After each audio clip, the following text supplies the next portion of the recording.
चाहे हिमाचल प्रदेश हो या उत्तराखंड, आसमानी आफत देखने को मिल रही है और इस वक्त इन तमाम शहरों से, जिलों से हमारे साथ 4 संवाददाता जुड़ चुके हैं। संदीप सिंह मनाली से इस वक्त हमारे साथ हमारे सहयोगी जुड़े हुए हैं। इसके अलावा समीक्षा राणा शिमला से हमारे साथ जुड़ी हुई हैं। और सबसे पहले मैं समीक्षा आपका रुख कर रही हूं शिमला से, चूंकि जो खबर सामने आई, चाहे रामपुर की हम बात कर लें, इन आसपास के इलाकों में बादल फटने की वजह से कई सारे लोग लापता बताए जा रहे हैं। इस वक्त क्या स्थिति है और शिमला को लेकर के मौसम विभाग की तरफ से क्या अलर्ट जारी किया गया है? कौन कौन से रास्ते बंद है शिमला में? बिल्कुल, देखिए पिछले 36 घंटों से जो है हिमाचल प्रदेश में ऑरेंज अलर्ट जारी किया गया है, जिसके बाद लगातार बारिश जो है वो हिमाचल प्रदेश में ताबड़तोड़ तरीके से हो रही है। और वहीं अगर शिमला जिला की अगर हम बात करें तो रामपुर में सुबह 4 बजे के करीब क्लाउड बर्स्ट जो है वो हुआ है, बादल जो है वो फटा है। समेच नदी के खड्ड के पास में जो है ये बादल फटा है और 36 लोग जो है वो, देखिए अभी तक की जो सूचना मिल पाई है, 36 लोग अभी तक जो है वो लापता बताए जा रहे हैं। रेस्क्यू अभियान हालांकि जारी है। सुबह की अगर बात करें तो 7 बजे के करीब जो है वो डीसी शिमला और एसपी जो है वो टीम्स के साथ रेस्क्यू के लिए वहां पर पहुंच गए हैं। एनडीआरएफ, एसडीआरएफ की टीम्स भी वहां पर लगातार पहुंची हुई हैं और रेस्क्यू अभियान जारी है। हालांकि अभी तक कोई भी वहां से कोई भी सुरक्षित जो है वो नहीं निकाला गया है और ना ही कोई अभी तक शव बरामद किया गया है। मुख्यमंत्री भी हालांकि रामपुर जाने के लिए जो है वो तैयारी कर रहे थे, लेकिन रामानुज मसूरी से जुड़े हुए हैं, विपिन शर्मा धर्मशाला से हमारे साथ जुड़े हुए हैं, संदीप हमारे साथ मनाली से हैं। रामानुज, आपका रुख कर रही हूं मैं। आप इस वक्त जहां पर मौजूद हैं, मसूरी में क्या अलर्ट जारी किया गया है और मौसम विभाग की तरफ से क्या जानकारी दी गई है आने वाले कुछ दिनों मसूरी के लिए किस तरीके से रहने वाले, क्योंकि पर्यटक भारी संख्या में मसूरी का भी रुख करते हैं? जी, हमने कहा फोन कट गया है, जरा आप इसी पर कॉल करा दीजिए।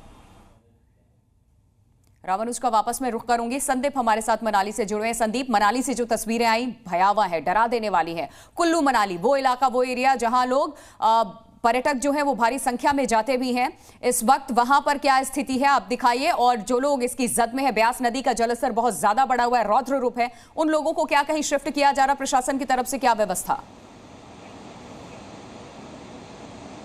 देखिए, मनाली और कुल्लू के आसपास के इलाकों में जिस तरीके से देर रात को बारिश हो रही थी तो तमाम लोग जो हैं वो डर के साए में जीने को मजबूर थे। जिस लोकेशन पर मैं खड़ा हूं, इसी लोकेशन पर ठीक इसके ऊपर से ब्यास जो है वो बह रही थी। हालांकि मौजूदा स्थिति की अगर मैं बात करूं तो तस्वीरें आप देख सकते हैं कि अभी भी व्यास नदी का रौद्र रूप जो है वो किस तरीके से दिखाई दे रहा है। यही जो हिस्सा है वो नेशनल हाईवे 3 का है, जो मनाली से लेह को जोड़ता है, यूटी लद्दाख को कनेक्टिविटी देता है, लाहौल स्पीति को कनेक्टिविटी देता है। और ऐसे में काफ़ी बड़ा हिस्सा जो है नेशनल हाईवे का यहाँ से व्यास नदी की बाढ़ में, व्यास नदी में आई बाढ़ में जो है वो बह चुका है। और कहीं ना कहीं इस ब्रिज की अगर मैं बात करूं तो इसको दिखाना बेहद ज़रूरी है, क्योंकि कहीं ना कहीं ये तमाम सामने की पहाड़ी के साथ लगते तमाम इलाके जो हैं, गांव हैं, वहां को कनेक्टिविटी देता है। और अभी थोड़ी देर पहले ही यहाँ पर जो है इसको यहाँ से मक क्लियरेंस की गई है और ट्रैफिक जो है वो यहाँ से डाइवर्ट किया गया है। और कहीं ना कहीं यहाँ पर जो है फिलहाल अभी पुलिस की तैनाती की गई है। थोड़ी देर पहले जो है पुलिस प्रशासन,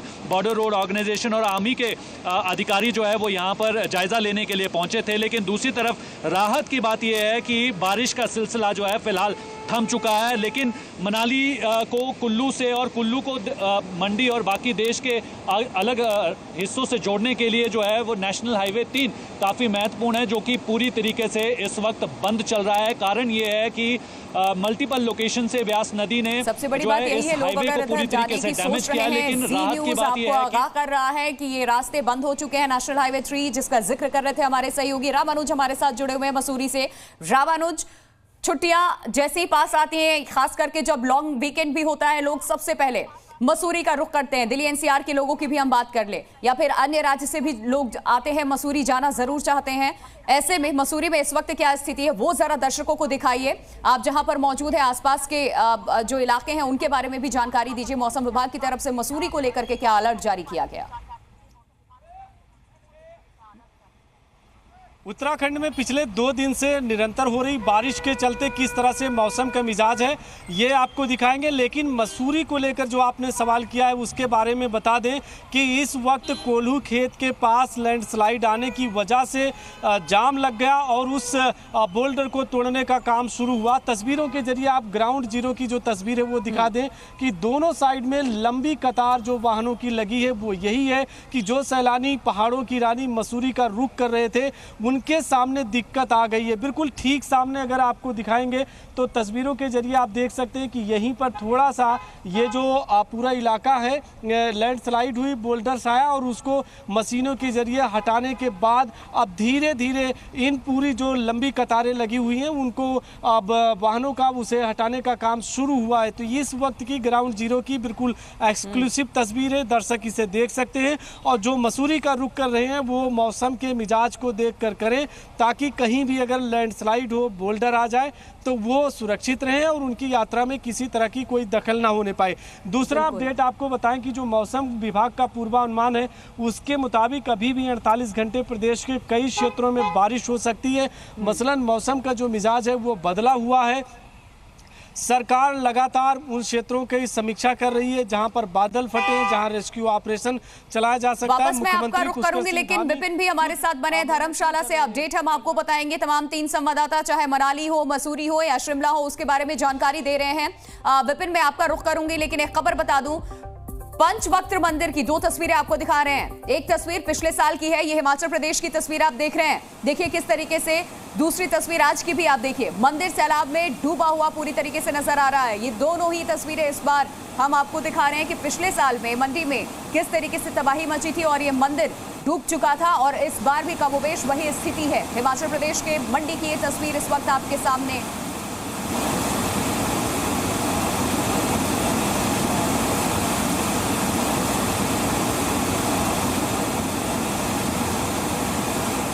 तो हिमाचल, उत्तराखंड, इन दोनों ही पहाड़ी राज्यों में जहां पर्यटक घूमने जाते हैं सबसे ज्यादा पसंद ये 2 राज्य किए जाते हैं पहाड़ों के लिए, लेकिन दोनों ही तरफ तबाही मची हुई है। विपिन शर्मा हमारे साथ धर्मशाला से इस वक्त जुड़ चुके हैं। विपिन, धर्मशाला में मौसम को लेकर के क्या जानकारी दी गई है और कितने की संख्या में पर्यटक इस वक्त वहां पे मौजूद है, उनके लिए क्या एडवाइजरी जारी की गई है? जी बिल्कुल, बता दें कि प्रशासन की ओर से जो है पहले से ही ऑरेंज अलर्ट जो है वो जारी किया गया है और खास करके 2 दिन यानी कि पिछले कल और आज को लेकर के ऑरेंज अलर्ट जो है जारी किया गया है और पर्यटकों से साफ तौर से कहा गया है कि इस दौरान पर्यटक जो है वो पहाड़ों का रुख ना करे, क्योंकि कई स्थानों पर जो है लगातार बारिश जो वो जारी है। देर रात कांगड़ा जिला में बारिश जो है मूसलाधार बारिश हुई है। हालांकि अभी तक बड़े नुकसान की जो खबर है कहीं इसे अभी नहीं मिली है, लेकिन इस वक्त हम मौजूद हैं और तस्वीरों में दिखा दें कि हमारे पीछे भी जो है ये एक पहाड़ी है और यहाँ से भी लगातार लैंडस्लाइड जो है वो हो रहा है, रुक रुक कर पत्थर भी गिर रहे हैं और लगातार यहाँ से जो है वो खतरा यहाँ पर बना हुआ लैंडस्लाइड का। ऐसे कई स्थान है जहाँ पर जो है लगातार लैंडस्लाइड जो है हो रहा है, मूसलाधार बारिश हो रही है और कई स्थानों पर पानी भरने की सूचनाएं भी लगातार मिल रही है। कई घरों को भी जो है नुकसान होने की सूचना जो है वो लगातार प्राप्त हो रही है। ऐसे में प्रशासन ने पहले से ही जो एडवाइजरी जारी की है कि लोग जो है इस दौरान नदी नालों में और पर्यटक जो है वो नदी नालों का रुख ना करें और खुद को जो है वो सुरक्षित रखें। तो ये जो ताजा हालात हैं इस वक्त ये हम बिल्कुल कुल मिलाकर के पहाड़ों पर जाना इस वक्त खतरे से खाली नहीं है। बहुत शुक्रिया, आप चारों संवाददाता था।